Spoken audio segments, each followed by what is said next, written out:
हम अक्सर ये सोचते हैं कि एक आईपीएस अधिकारी बन जाना मतलब सब कुछ पा लेना है, ओहदा, पैसा, ताकत, नाम और शोहरत। लेकिन वाई पूर्ण कुमार की मौत की खबर इस सोच को तोड़ देती है। उन्होंने डीजीपी से लेकर 15 वरिष्ठ अधिकारियों के नाम तक का उल्लेख किया है, ये बताने के लिए कि अत्याचार किसी एक का नहीं बल्कि पूरे सिस्टम का हिस्सा बन चुका था।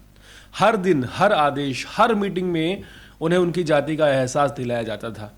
सोचिए, जिस देश में एक आईपीएस अधिकारी मानसिक प्रताड़ना के चलते अपनी जान देने को मजबूर हो जाए, वहाँ एक आम आदमी को, किसी गरीब को, किसी दलित को रोजाना क्या क्या झेलना पड़ता होगा, ये सोचकर भी रोंगटे खड़े हो जाते हैं।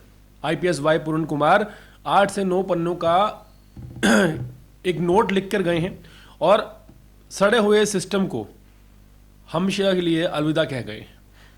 इस नोट में उन्होंने शुरुआत में जो शीर्षक लिखा है, जो हेडलाइन लिखी है, वो हैरान करने के लिए काफ़ी है। वो अपने नोट में लिखते हैं कि अगस्त 2020 से हरियाणा के वरिष्ठ अधिकारियों द्वारा लगातार खुलेआम जाति आधारित भेदभाव, मानसिक उत्पीड़ना, सार्वजनिक अपमान और तरह तरह के अत्याचार किए जा रहे हैं। ये भेदभाव और मानसिक प्रताड़ना अब इतनी बढ़ गई है कि अब इसे सहना बेहद कठिन और असहनीय हो गया है। वाई पूर्ण कुमार ने अपने नोट में जिन अधिकारियों का जिक्र किया है, उनमें मुख्य सचिव अनुराग रस्तोगी, डीजीपी शत्रुजीत कपूर, पूर्व मुख्य सचिव TVSN प्रसाद, पूर्व ASS राजीव अरोड़ा, पूर्व डीजीपी मनोज यादव, PK अग्रवाल शामिल हैं। इसके अलावा 9 वरिष्ठ आईपीएस अधिकारियों के नाम हैं।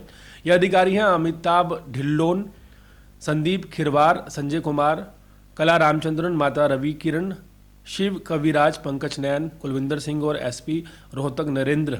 इन सभी अधिकारियों पर मुकदमे दर्ज हो चुके हैं। इस विषय पर जांच तेजी से हालांकि आगे बढ़ रही है।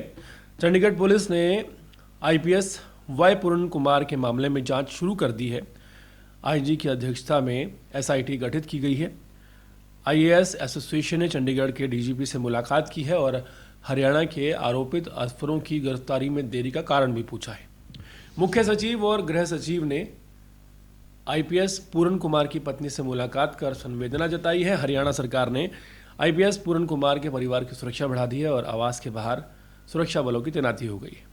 आईपीएस वाई पूर्ण कुमार की जो पत्नी है अमनीत P कुमार ने चंडीगढ़ पुलिस के अधिकारियों को पत्र लिखकर उन पर 3 गंभीर आरोप लगाए हैं। IAS अमनीत कुमार ने चंडीगढ़ पुलिस द्वारा आईपीएस वाई पूर्ण कुमार केस में दर्ज की गई FIR पर सवाल उठाते हुए कहा है कि SSP चंडीगढ़ को जो चिट्ठी उन्होंने लिखी है, उसमें FIR में आरोपियों का कॉलम नंबर 7 में नाम नहीं लिखा गया, जबकि उन्होंने अपनी शिकायत में डीजीपी शत्रुजीत कपूर और रोहतक के SP नरेंद्र का नाम लिखा है, जो घटना का मुख्य कारण है।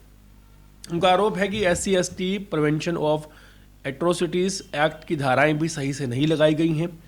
उन्होंने ये भी लिखा है कि उन्होंने पूर्ण कुमार के फाइनल नोट की कॉपी जो उन्हें जेब से मिली थी और उनके लैपटॉप में जो दस्तावेज थे वो नहीं सौंपे गए हैं, ताकि वो FIR की जो फाइल है उससे कंपेयर कर सके।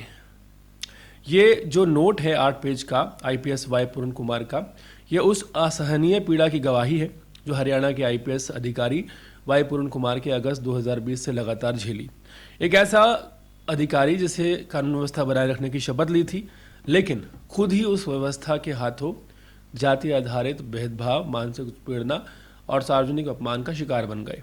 हम अक्सर सोचते हैं कि एक आईपीएस अधिकारी बन जाना मतलब सब कुछ पा लेना, ओहदा मिल गया, पैसा आ गया, ताकत मिल गई, नाम और शोहरत भी आ गया। लेकिन वाई पूर्ण कुमार की कहानी इस सोच को तोड़ती है। उनके 8 पन्नों के इस नोट में जो दर्द झलकता है वो किसी भी व्यक्ति को संवेदनशीलता से अंदर से हिला सकता है। उन्होंने डीजीपी से लेकर तकरीबन 15 वरिष्ठ अधिकारियों के नामों का उल्लेख किया है, ये बताने के लिए कि अत्याचार किसी एक का नहीं बल्कि पूरे सिस्टम का हिस्सा बन चुका था। हर दिन, हर आदेश, हर मीटिंग में उन्हें उनकी जाति का बुरी तरह से एहसास दिलाया जाता था।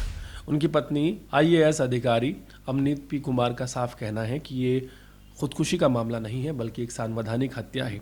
एक ऐसी हत्या जिसे सिस्टम ने न सिर्फ डिज़ाइन किया है बल्कि उसको सिस्टमेटिकल ढंग से चलाया भी है, यानी एक सिस्टमेटिक मर्डर है। ये मामला सिर्फ एक अधिकारी की निजी त्रासदी का नहीं है बल्कि उस सड़ी गली मानसिकता का आईना है जो अब भी सत्ता और अफसरशाही के गलियारों में जिंदा है।